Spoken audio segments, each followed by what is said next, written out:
Mina uqobo uDkt. Mkhathikesana, onguchwepheshe omkhulu wezifo zenhliziyo ne-electrophysiologist izibhedlela ze-Apollo, Greens Road, Chennai. Nonke niyazi ukuthi ukufakwa kwe-pacemaker unomphela wenziwa endaweni eseduze komhlane womuntu kubaguli abanenhliziyo eshaya kancane. Inhliziyo eshaya kancane, okusho i-pulse rate ephansi. Abaguli bavame ukusiza kithi bekhala ngokuzizwa bedidekile noma belahlekelwa ukuqonda kaningi, ukukhathala, ukungabi namandla noma izimpawu ezihlobene nokwehluleka kwenhliziyo. Kubona, kubalulekile kakhulu ukugcina isivinini senhliziyo ukuze bathole ukujikeleza kwegazi okwanele emzimbeni wonke.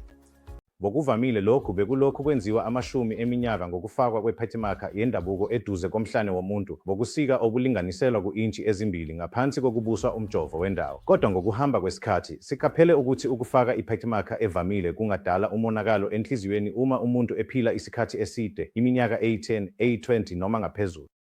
Ngakho-ke sesethule ubuchwepheshe obusha obubizwa ngokuthi i-conduction system pacing, lapho i-pacemaker efanayo ifakwa ngendlela entsha lapho izintambo, leads, zibekwa ngaphakathi enhliziyweni endaweni ethile eseduze nesistimu yethu kagesi yemvelo ukuze ugesi we-pacemaker udlule entanjeni yethu kagesi yemvelo bese uvuselela inhliziyo.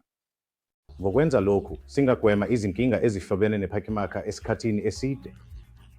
Lokho ukwehluleka kwenhliziyo okuhlobene ne-pacemaker singakunqanda. Lena le technology entsha esesiyamukele futhi esesiyisebenzise eminyakeni emine noma emihlanu edlule kubo bonke abaguli abafakelwa i-pacemaker. Obunye ubuchwepheshe obusha babantu asebekhulile esijwayelene nabo yizixhumi zenhliziyo ezingenamthofi. Ama-leadless pacemakers awadingi ukuvulwa noma ukusikwa esifubeni noma ehlombe.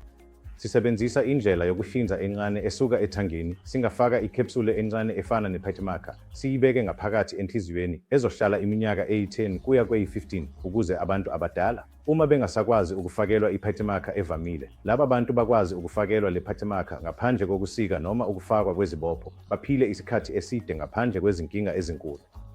Ngiyabonga.